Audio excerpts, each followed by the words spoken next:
Good morning जी, राम राम। कैसे आप सभी लोग? उम्मीद करते हैं आप सभी लोग बहुत अच्छे होंगे। मैं बहुत अच्छी हूँ, हेल्दी हूँ, हैप्पी हूँ। तो आज ऑफिस में थोड़ा सा टीम मेंबर के साथ लंच है, बाहर कहीं गेट टुगेदर टाइप का लंच है। तो आज मैंने इसके लिए पहना है dark blue T shirts and light blue jeans pant. ऐसा फॉर्मल वॉर्मल मुझे पहनना चाहता नहीं, इस वजह से मैं फॉर्मल का ऐसा रखती नहीं हूँ। फॉर्मल पहन के जाओ तो मुझे लगा गर्मी है, यही ठीक है। तो थोड़े मतलब फिटिंग के ड्रेस मेरे को पहनना अच्छी लगती है, जिस वजह से मैंने यही डाल लिया। जाएंगे लंच में, करेंगे लंच। कुछ पता नहीं, सिर्फ लंच ही हो, वहाँ कुछ बैठ के सुनाने ना लगे। लंच ऑफिस वालों के साथ लंच पार्टी पे जाने का मतलब या चाय पे जाने का मतलब एक टेंशन ही रहता है। कभी वहाँ भी बैठ के लेक्चर नहीं देने लगे, सुनाने लगे न लगे ऑफिस का, मैं जो बाहर भी सुनाए। आज आपको पता है क्या हो, मतलब जो दिल्ली से गुड़गांव आते हैं उनको पता होगा कि महिपालपुर या फिर अजोकरी उतर के वहाँ से कैब लेना पड़ता है। ऑटो नहीं आते, या फिर आप मेट्रो से आओ तो मेट्रो उतर के भी आपको 2 बार ऑटो लेना पड़ेगा या फिर कैब लेना पड़ता है, ई रिक्शा। पर हम जहाँ से आते हैं, मतलब मैं बस से आती हूँ, तो मेरे को कैब लेने पड़ते हैं। ऑटो या ई रिक्शा वगैरह नहीं आता, सिर्फ कैब, या प्राइवेट या कैब लो या कॉमर्शियल कैब्स वगैरह लो।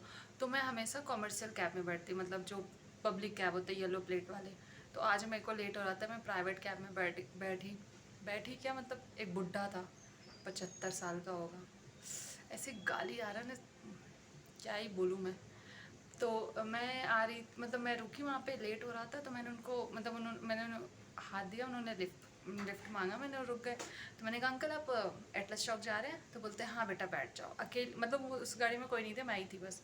तो मुझे लगा एक दो लोगों को और बैठाएंगे, एक अंकल मेरे साथ आते हैं, तो मैंने सोचा कि उनको मैं उनके साथ ही मैं बैठ जाती हूँ, क्योंकि वो थोड़े दूर थे। मैंने उनको आवाज़ दिया, उन्होंने सुना नहीं, वो दूसरी कैब में बैठ गए। तो वो और मैं साथ में ही आते, वो करोल बाग से आते हैं, मैं यहाँ से, तो बस में भी मिल जाते हैं वो।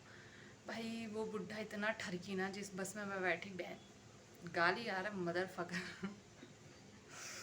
मतलब मैं बैठी, मैं सीट बेल्ट लगा रही हूँ, तो हाथ हाथ टच करके सीट बेल्ट लगा, मैंने कहा अंकल मुझे आता है लगाने, मेरे हाथ टूटे हुए नहीं है, मुझे पता है।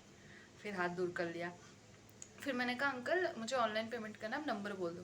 तो बोलते अरे रे नहीं बेटा, ऐसे मतलब हाथ वगैरह टच करने लगे। नहीं नहीं नहीं नहीं बेटा, आप रहने दो, वैसे नंबर लेना है तो ले लो। मैंने कहा वैसे नंबर लेके मुझे क्या करना है, चार्ज डालना है आपका नंबर का? मैंने कहा वैसे कोई काम नहीं। बोलते नहीं बेटा, अगर देख लो वैसे कभी फ्री होना तो बात कर लेना। मैंने कहा अंकल आपसे बात करने के लिए रह गया है क्या? मैंने कहा कोई बात नहीं अंकल, आप भी इसी रास्ते से आते हो, मैं भी इसी रास्ते, कभी मुलाकात हो जाएगी। बात इतनी करनी है तो आपको आते जाते टकरा ही जाएंगे, लिफ्ट दे ही देना कभी, ऐसे क्या बात करने की ज़रूरत है। मैंने कहा नंबर बोल दो, ऑनलाइन पेमेंट कर देती। बोलते नहीं नहीं बेटा रहने दो। मैंने कहा जैसे ठगपना देखा, बहन जो तुम मांगता तो भी ना देती मैं नंबर, सॉरी पेमेंट।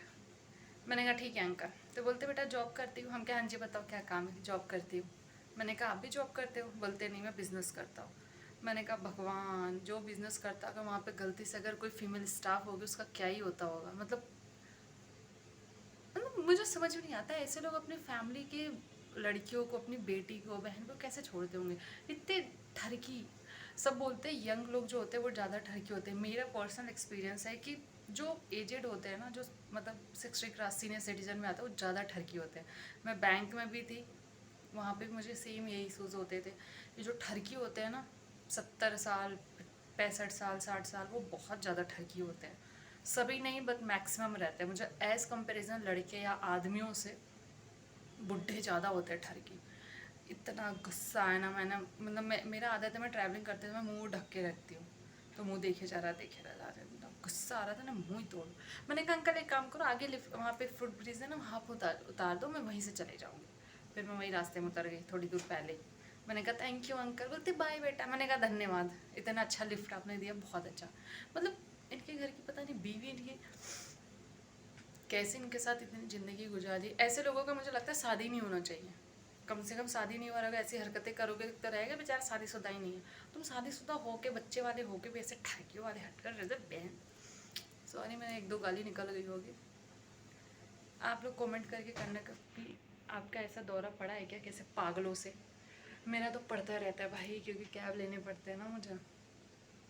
मैं इसलिए हमेशा कॉमर्शियल कैब में जाती हूँ। प्राइवेट में कभी कभी बैठना होता है ना, तो मेरी गलती से बैठ जाती हूँ, लेट हो रहा था इस वजह से मैं बैठ गई, नहीं तो बैठती तो इतना धूप रहता है, इतनी गर्मी रहती है, नहीं तो खैर मेरा रोना धोना तो चलता रहेगा। आप लोग कमेंट्स करके बताना ऐसे कोई पागलों से दौरा आप लोगों का भी पड़ा है क्या। बस सच में अजीब ही था वो। मैं कभी मिल भी जाए ना उसको, मैं अकेली धूप में खड़ी रहूँ 1 घंटे तो भी उसके कैब में कभी ना बैठूँ मैं। चलो बाय, मिलते हैं नेक्स्ट ब्लॉग में। देखते हैं कौन कौन ऑफिस में आया है सीट पे। तब से मैं बाथरूम में ही हूँ और यहाँ पे कुछ लाल लाल दाने वगैरह। भगवान भाई कौन जो रस होगा बाथरूम में। फारवल पहन के आई है तो